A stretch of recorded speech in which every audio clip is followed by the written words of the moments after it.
All right, generally speaking, I think we're good to go. Let's see. Yeah, looks like we are good to go. I'm gonna put up the announcement. Should have did that before. Could not do that before. It was a little too busy. So I'm gonna put that up. Okay.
Okay.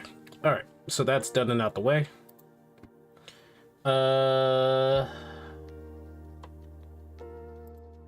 Okay.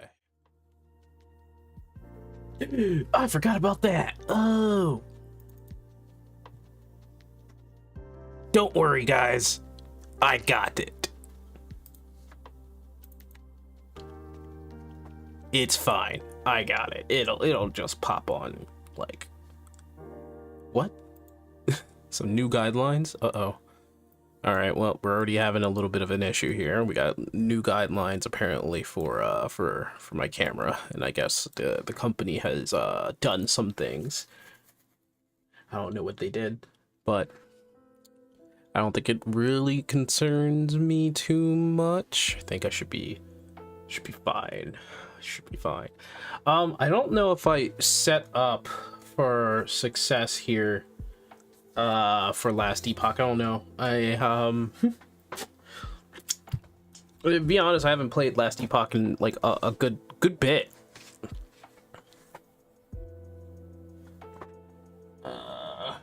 Also, I don't know how long the stream is gonna last. Somebody probably will guest appearance into the stream, and that would probably be the end of the show.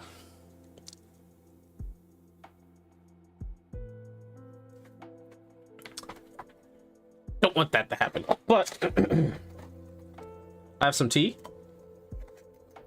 Are we going to go into this? Also, yeah, I did watch iDubbbz. I did watch that whole entire thing. I have opinions on that. let's just say my opinions on the new iDubbbz content cop is more or less like, I guess the second half really kind of was the content cop, where the first half really wasn't the content cop.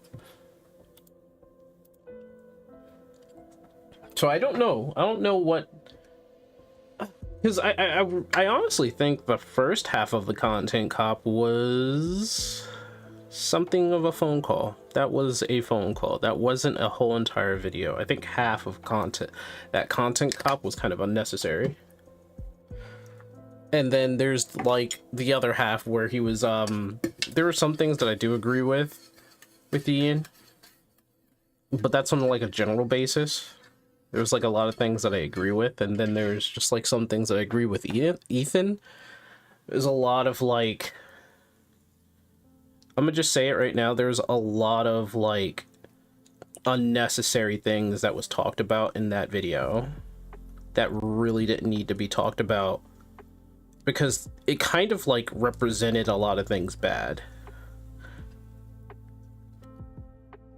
Like, as much as people don't dislike Ethan Klein, and as much as I could say that I haven't been watching Ethan Klein's like content, I could say for sure that I'm not really going to pick a side on this one. There's no need to, because both sides are going through a hard. I think they just need to get off the internet. That's my conclusion to all this. They need to get off the internet. That's what I think. Get off the internet. Go spend time with your family. Go outside. I don't know. And yeah, I understand that like online is kind of like the thing, you know? You missed an entire conversation? Not really. We're talking about iDubbbz video.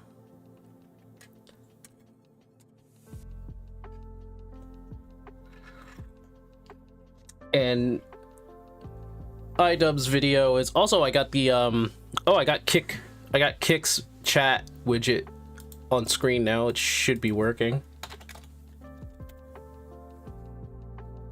There it is. There it is. Finally got it. It's all good now. There it is. There's Kick. Yeah, we were talking about, what the heck is that? I just cleaned this shirt. What the oh, that must be a cat. Yeah, I watched the whole hour of iDubbbz's content cop. Like, the first half wasn't really content cop. It's a lot of things that he should have had in private with Ian or with Ethan. Not this whatever the frick it was. And then the second half was more or less content cop, but it's like the whole video was unnecessary. Like, I'm not choosing the side here. Everybody in the video had some bad representation. Even Ian, like even iDubbbz. Like, you don't talk about people's wives and all that other stuff, and that's fine and all. He does have a point when it comes to like, if your friendship shouldn't be on some sort of accountable a tit for tat kind of thing. If you're going to be a friend to somebody, you be a friend. You don't need to sit there and be like, well, I helped you, so you should help me kind of thing. Now, if you're a true friend, you would help them nonetheless. Well, there's no sense in picking a side, not in this conversation. There's no sides to be picked.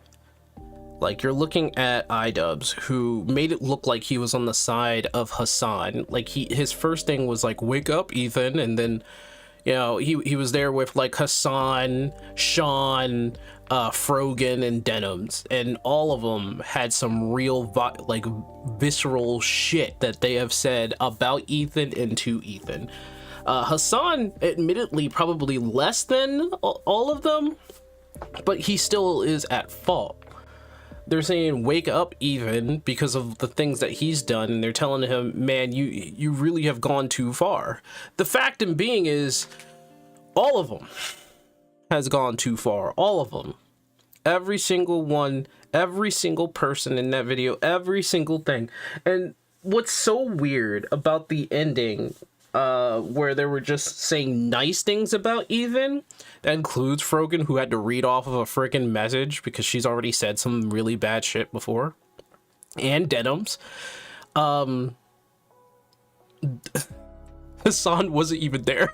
Hassan didn't say a nice thing. He didn't say anything nice. It's just like, I don't know, did they take his out or something? Or he just didn't have anything nice to say. They took his out. When they were saying nice things about Ethan in the very end to have some sort of emotional connection, or saying like, this is what you used to be, Ethan.